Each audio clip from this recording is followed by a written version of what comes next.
Alycia Bollinger has court. Same with Ted, both in Jefferson County. Here's Ted again. This is in Adams County. All three of these are for drug charges, and one of these is for having a loaded firearm. You see why I thought Ted killed his daughter? This guy is trash. When Alycia went missing 2 weeks ago, I did all I could to try to find her.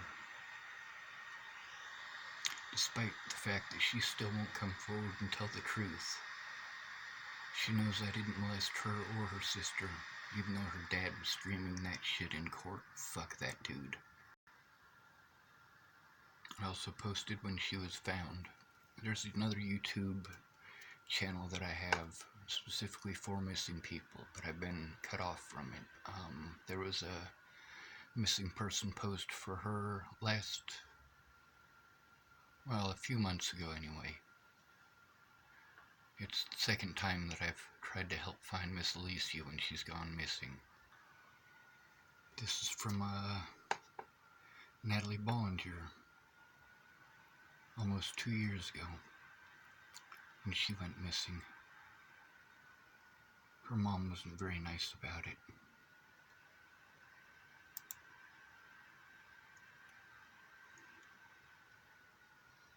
This is Sarah Rubiolo. She's one of the other people that I helped to find back in the day.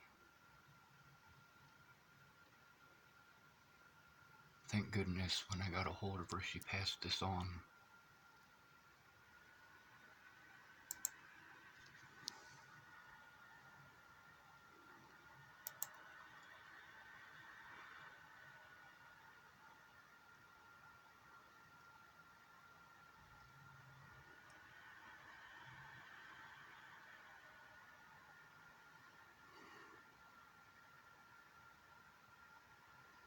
Now there's a few other people on this post, but I can't see what they said. When she went missing, I was pissed off that people were trying to defend me on Facebook. I needed them to go find Natalie. She was already dead.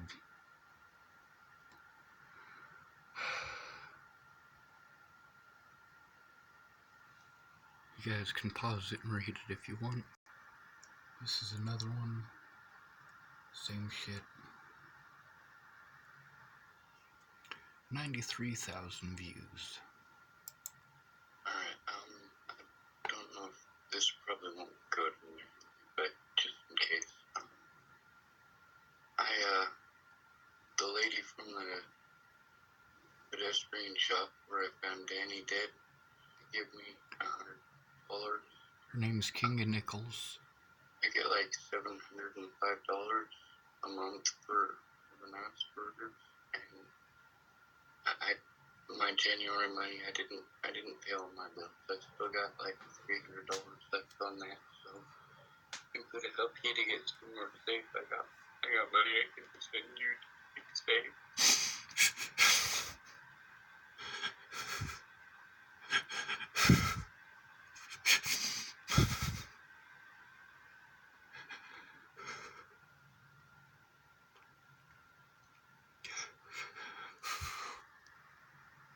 Here's another one. This is a picture I took while we were at the pagoda in Chesapeake, Virginia, just right before the Hurricane Matthew. I took that picture. It was right after we had that conversation with Miss Shelley when Alycia, this one here, was trying to get me to move into an apartment there. They wanted me to move there. They wanted me to move there.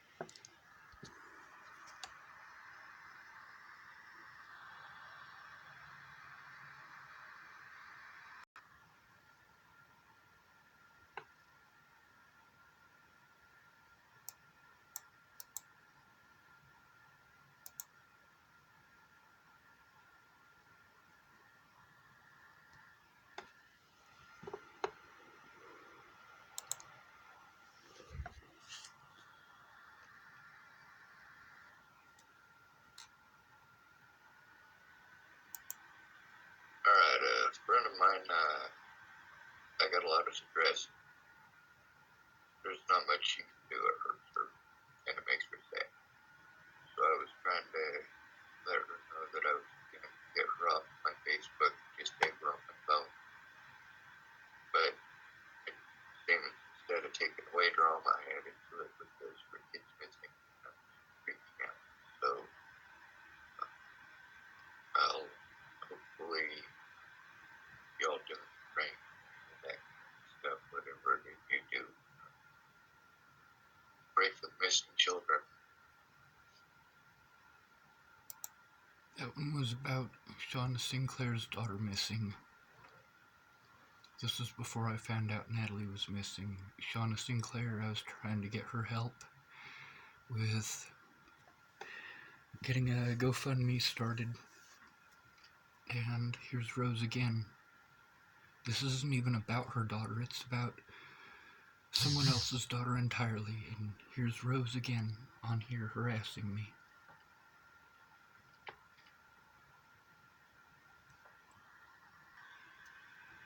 This is the day before Natalie disappeared. I have spent my entire life needing an advocate, not a legal advocate, but someone who can speak for me. I've been trying to explain this. I get overwhelmed. That doesn't make me a fucking idiot. I even offered $20 an hour. Nobody fucking showed up. Then people say I'll do it for free, but then they tell me 10,000 excuse stories. And that's why I offer cash. Because I need someone to shut the fuck up and listen. If you're busy making excuses, you're wasting my time. Then I'm having a severe panic attack because everyone is just fucking words. This one's about Ben Harvey. I knew him personally, in real life. I take pride in my criminal activities for a reason. My illegal blankets. I passed out blankets for 7 years after 11 p.m. until 3 a.m. I always made rounds to the bus station, library, Pearl Street Mall, in between walking groups to the warming center until injury, abandonment, and laws making it illegal to be on public property after 10:30 led to non-stop police harassment. We lost about one person per month average to the cold while I was Starbucks Sean. I'm not there anymore because nobody was there to stand up for me when I needed it. So I'm not there with blankets and the fastest walking route to the warming center for those who needed it. So I get to see dead hobos on Facebook non-stop, and if I help, nobody else will be there, and I will be victimized by the cops yet again. Turn the other cheek, you fake-ass fucks.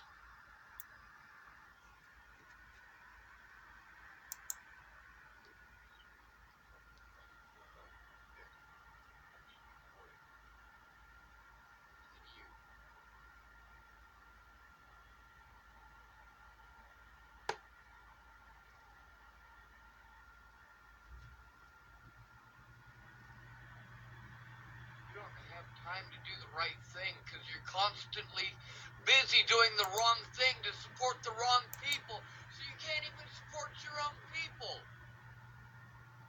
I fight for your rights and you can't do shit because you're busy getting raped too, and you're not raped half as bad as I am. You have people in your fucking corner. It's the reason I hate you. You support this shit!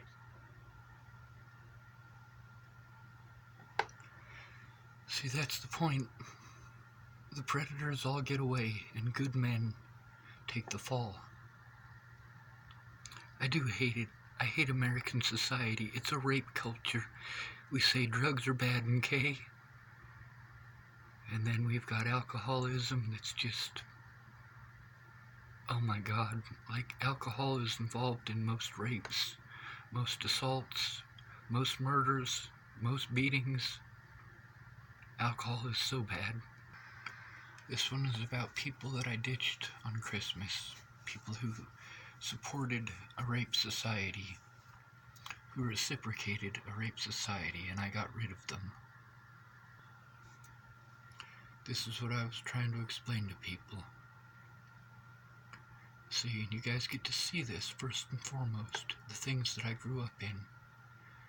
This right here, This is what my dad read about up in Washington and used that as his excuse for treating me like shit.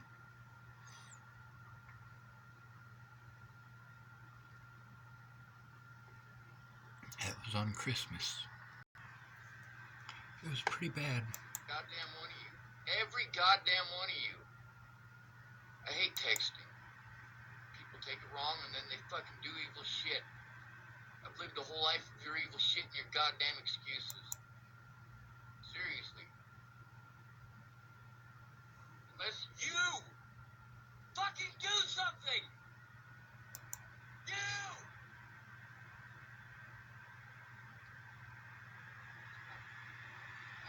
Goddamn fucking replacement.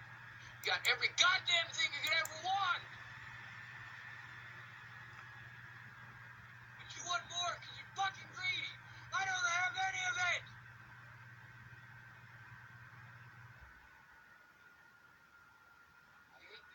I hate you. I hate all of you. I hate every one of you. I hope you all die. The things that you allow, because they're not happening to you. The things you pretend to give a shit, but don't do a goddamn thing about. The people that you fucking punish, that don't fucking deserve it, and you won't stop. You have a family there who cares about you and prevents you from having to go through this shit. I don't have one. You won't be one. I will never have one. I need more than pretty fucking words, you pieces of shit. I need this to end. I need my life to be over. That's how much you sucked. This is Ugly Girl, Pretty Girl, North Carolina. It's a good story. This one is about being ostracized. It's Greek democracy, Athenian Greek in specific. But democracy only works if people have all of the information. That means both sides get to be heard, both sides get to show evidence. I didn't get to do that. This is the world I grew up in, the danger of medications. A lot of us grew up in this. Most of us on the streets grew up in foster care. Over 80%.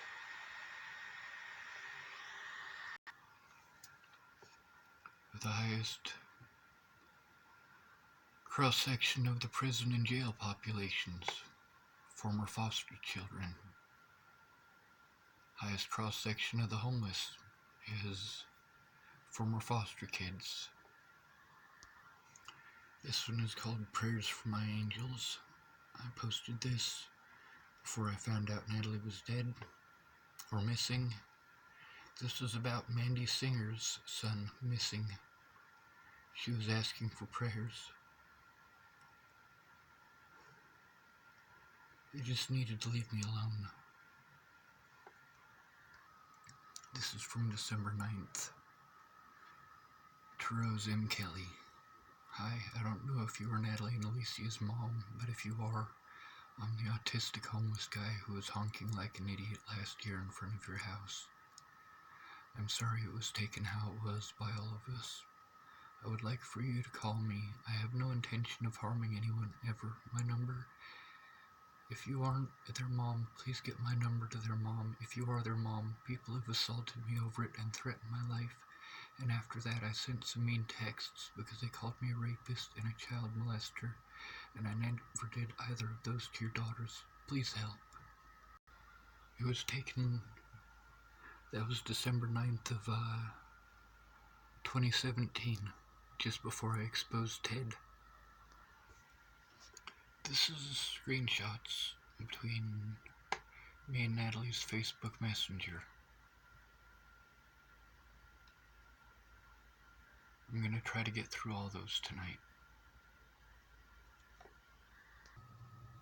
This is Natalie's email from 7/30/2016. Okay, so I guess I'll start from the beginning. My mom left When Alycia and I were 3, she was 19 and married to my father. He was cheating and beating her. My dad told her that he was going to kill her if she didn't leave, so she left us as well and moved to Rhode Island. My dad was in and out of jail, and somehow my mom heard he was facing prison time. Alycia and I were 8 at this time. My dad was in the run, and my mom shows up. I knew who she was, but I was told awful things about her my whole life. That she burnt me with cigarettes, etc., but part of me knew knowing it was true. I was being raised by rich wolves. My mom fought for us for months. She got custody because we were being raised by awful humans. I was happy to leave, but I didn't know this woman I was calling Mom. I had a brother I'd never met, and I hated him. My mom left our family and started a new one. But he was a baby, so I didn't hate him for long. My dad moved to Rhode Island running. We went back and forth between them for years. My mom would lose us for having dangerous men around. Then we'd go back to my dad until he'd start doing drugs again. My dad got custody of us.